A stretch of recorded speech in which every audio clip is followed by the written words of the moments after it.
Selamat datang di video pembelajaran ekonomi bisnis dengan materi perencanaan UMKM.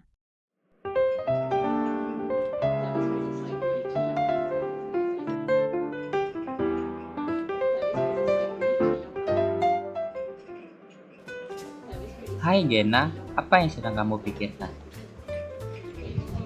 Hai Albert, aku lagi kepikiran untuk memulai bisnis UMKM, tapi aku belum tahu harus mulai dari mana.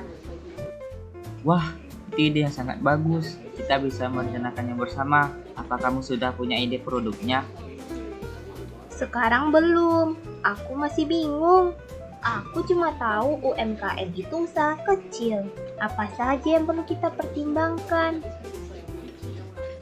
Pertama, kita perlu riset pasar. Kita harus tahu produk apa yang sedang laku dan dibutuhkan banyak orang. Oh, jadi kita harus mencari tahu tren yang ada. Betul, setelah itu kita bisa menentukan target pasar, yaitu siapa saja yang akan membeli produk kita. Kalau begitu, kita juga harus tahu siapa pelanggan kita, kan? Iya, selanjutnya kita perlu merencanakan modal. Berapa banyak uang yang kita butuhkan untuk memulai. Pasti setelah itu kita juga harus memikirkan tentang pemasaran. Gimana cara kita mengenalkan produk ini? Betul, kita bisa menggunakan media sosial untuk promosi. Kamu tahu kan banyak orang sekarang berbelanja online. Wah, betul juga ya. Kita juga harus membuat rencana bisnis yang jelas agar langkah-langkah kita lebih terarah. Gimana menurutmu? Aku sangat setuju. Ayo, kita catat semua ide ini dan mulai merencanakan bisnis kita. Ayo, tapi sudah tidak sabar untuk memulainya. Asik, ini pasti seru.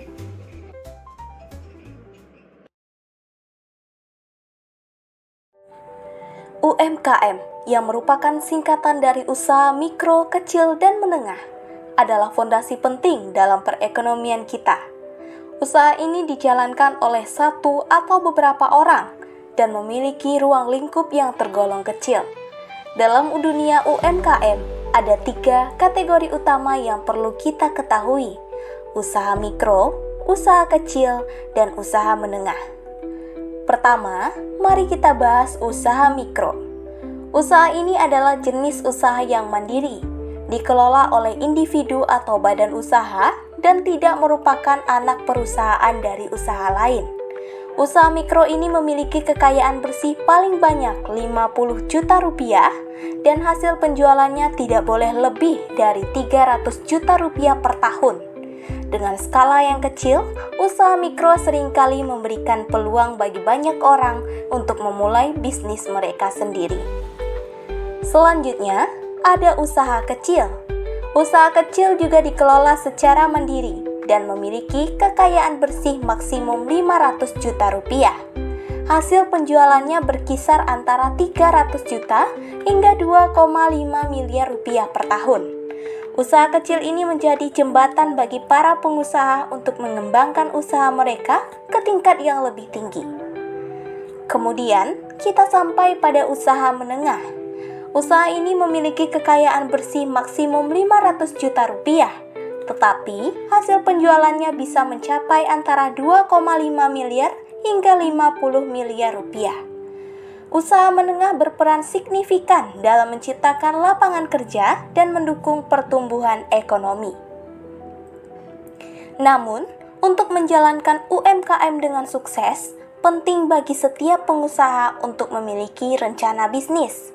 Rencana ini membantu mereka merencanakan strategi, mengidentifikasi pasar, dan mengelola resiko yang mungkin muncul.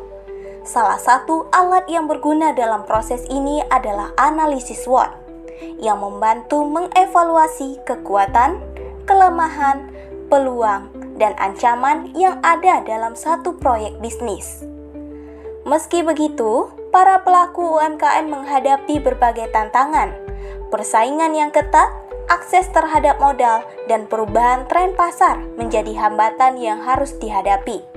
Dalam menghadapi tantangan ini, penting bagi pengusaha untuk tetap adaptif dan responsif terhadap perubahan.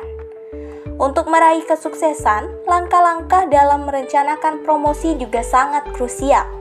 Pertama, pengusaha harus menentukan target pasar yang tepat. Kemudian, mereka perlu menetapkan tujuan promosi dan pesan yang ingin disampaikan. Pemilihan media yang sesuai, penentuan anggaran, dan evaluasi hasil promosi juga tidak boleh dilupakan.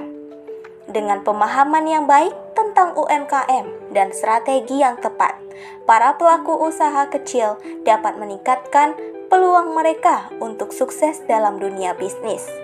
Ini adalah perjalanan yang penuh tantangan, tetapi dengan tekad dan rencana yang solid, kesuksesan bisa diraih. Flashback elektronik terbang ke angkasa.